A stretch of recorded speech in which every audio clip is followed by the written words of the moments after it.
अपने इस वीडियो में मैं एक बहुत ही हैरान कर देने वाला, बहुत ही भावुक कर देने वाला एक अनुभव साझा कर रहा हूं। आप जानते ही हैं कि कुछ दिनों पहले मैं हैदराबाद में था और वहां बहुत से एसएसआरियंस आकर मिले मुझसे। बहुत से लोगों ने बातें की, खुद को व्यक्त किया, लेकिन एक मुलाकात मुझे याद रह गई। और वो किनसे थी, मैं आपको दिखाने जा रहा हूं उनका उनका फ़ोटो। पहले आप ये देखिए और उसके बाद मैं बताता हूं कि ये मुलाकात मुझे क्यों याद रह गई।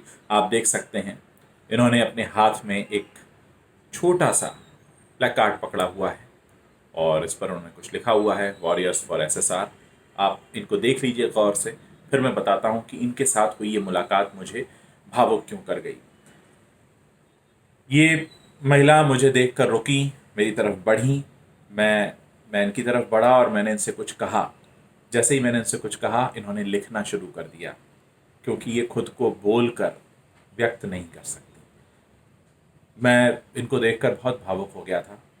ये एक ऐसी मिसाल हैं अपने आप में, जो भले ही खुद को बोलकर व्यक्त ना कर सकती हूँ, लेकिन इन्होंने भी ज़रूरी समझा एसएसआर के लिए, इस कॉज के लिए अपने घर से निकलना।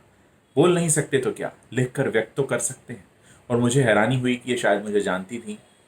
उन्होंने मुझे लिख कर बताया कि ये बोल भी नहीं सकती और सुन भी नहीं सकती, लेकिन फिर भी इस कॉज के लिए फील करती हैं। मैं आपको एक बार फिर से इनकी तस्वीर दिखा रहा हूँ। मैंने इनके साथ ये तस्वीर इसीलिए क्लिक की क्योंकि मैं दिखाना चाहता था कि इस दुनिया में किस तरह के लोग हैं, किस तरह के लोग हैं जो ये समझते हैं कि अक्सर सही कारणों के लिए सही समय पर हमारा बोलना ज़रूरी होता है। और जब मैं यहाँ बोलने की बात कर रहा हूँ, तो बोलने का मतलब सिर्फ मुंह से बोलने से नहीं है, खुद को व्यक्त करने से है, अपनी उपस्थिति दर्ज कराने से है।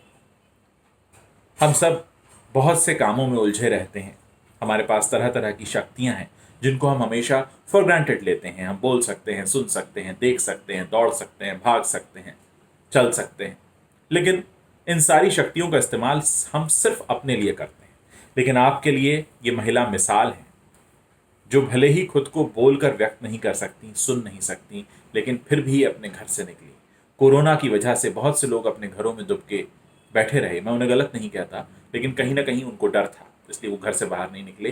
लेकिन आप ये सोचिए, मैं इनके जज्बे को सलाम करता हूँ। ये जब वहाँ आ रही थी हैदराबाद में, जहाँ पर हम सब इकट्ठा थे, ये अच्छे से जानती थी कि ये बोल नहीं पाएंगी। हम वहाँ जो बोल रहे होंगे ये उसे सुन नहीं पाएंगी, लेकिन फिर भी ये वहाँ आई। ये तस्वीर मैंने इनके साथ इसीलिए क्लिक की क्योंकि मैंने इनसे बहुत कुछ सीखा।